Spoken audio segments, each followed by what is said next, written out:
And with regards to trust, okay, so this is some more information about the different types of trust. Now, trust can exist in any of these three forms. Okay, so ours is which one? The one that we are talking about today is which one? Living trust. Okay, the first one is the testamentary trust. So just now I was saying it's haram, right? Okay, however, okay, if let's say with regards to Muslims in Singapore, if in the event you want to do testamentary trust, you can put it in your wasiat. Okay, it's created in your wasiat and it takes effect upon the death. So in a way, can or cannot? Can do testamentary trust or not? But the answer is there.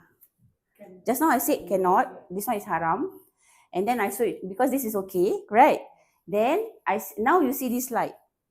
So testamentary trust is here. And then you see there. So can or cannot? I'm asking you a question. Actually, can or cannot? Yes, correct. Can, but subject to the Islamic law of inheritance. Meaning, if let's say you have a wasiat and then inside your wasiat you want to create a trust under your wasiat too, okay, it cannot be more because the subject to the law of inheritance, it cannot be more than 1/3. Can. Okay. So if somebody else you nak kasih, but through trust. Okay, through a trust and it is included in your wasiat, so it cannot be more than 1/3. But the one that we're talking about today is you separate create. Okay, you separate create. That means the beneficiaries are named now and can actually also up to you want to get it now or 5 years later, 10 years later, up to you lah, right? So you already name it and dictate it. Now any other question with regards to the testamentary trust? So the property must pass into the trust by way of the will or the Islamic will or the wasiat and must go through the probate court process. So that's the difference also. Just now was confidential. If it's the living trust, it can be confidential. Okay, don't need to go through probate. But this one need to go through probate. So there's actually 2 pointers difference there lah. One thing is it cannot be more than 1/3. Another one is it will go through probate court process because it goes through the will. It goes through the wasiat. Okay. Right. So the statutory trust is created by operation of law where a trust is automatically created to protect the interests of a minor under a wasiat of intestacy. So a statutory trust, for example, you and your wife make a wasiat for people with young kids. Okay. And then in your wasiat, you also name guardian. Right, in the event, both of you and your wife pass on at the same time or not one after another, not too long after one another. So, basically the assets is there, right? So it belongs to your kids, but your kids are minors. Okay, so then the law basically will actually protect the interest of the minor. So it's under the statutory trust there, will take care of the minors. So that's one event that I can think of lah, that you use this statutory trust, right? When there's small minors and it's in the will, and then that's why both parents are not there. The court or rather the law has it that okay, it will be put in statutory trust. Okay, and last but not least is this living trust that we all already quite familiar now, inshallah.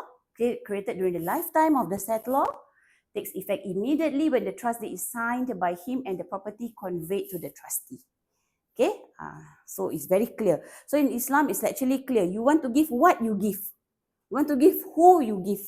Okay, just that basically where or how is going to be pulled. The funds, is it going to be lump sum you create the trust, or is it going to be regular payment that you create that trust? So those are the technicalities lah. We're not going to talk about it now. Later maybe with the advisor, inshallah, if you want to find out more.